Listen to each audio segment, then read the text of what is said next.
আসসালামু আলাইকুম। আমরা সবাই সফল হতে চাই, কিন্তু সফল হওয়ার জন্য প্রয়োজন প্রাণান্ত চেষ্টা। এই বিষয়ের উপর একটি গল্প বলতে এসেছি আপনাদের সাথে। আসলে এই গল্পটি শুনবেন। গ্রামের এক গৃহস্থের বাড়ি পাহারা দেওয়ার জন্য আছে প্রশিক্ষিত কুকুর। একদিন আশেপাশের কোনো জঙ্গল থেকে এক খরগোশ এসে পড়লো বাড়ির পেছনে, আর কুকুরটা দেখেই খেকিয়ে উঠল, ধাওয়া করলো খরগোশকে। খরগোশ হরিহরি করে দৌড়, খরগোশ দৌড়চ্ছে, তার পেছন পেছন কুকুর।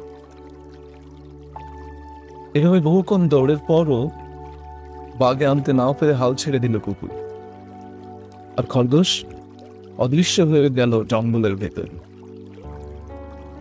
হাঁপাতে হাঁপাতে কুকুর যখন বাড়িতে ফিরে এলো, গৃহস্থান পোষা ছাগলটা বলল, কি ভাইয়া, সামান্য একটা খরগোশকে ধরতে পারলে না? হারিয়ে দিল তোমায়? কুকুর বলল, কি করে ধরবো বলো?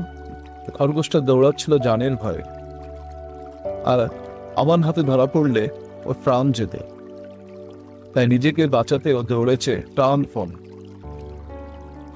কিন্তু আমি তো আর জানের ভয়ে দৌড়াই না, আমি দৌড়েছি মনিবের হুকুম তামিল করতে। আমার দৌড় আর ওর দৌড়ে এই জন্যই পার্থক্য হয়েছে। আমার মতো এত তাগড়া কুকুরকে ওর মতো একটা পিচকে খরগোশ হারিয়ে দিয়েছে। জীবনে আপনি যেসব কল্যাণকর লক্ষ্য অর্জন করতে চান, তার জন্য প্রাণান্ত প্রয়াস চালান। সাফল্য ধরা দেবেন। যারা ব্যর্থ, খোঁজ নিলে দেখা যাবে চাওয়ার জন্য চেষ্টা করলেও সে চেষ্টায় প্রাণান্ত প্রয়াস ছিল না, কোথায় না কোথাও থাকছিল।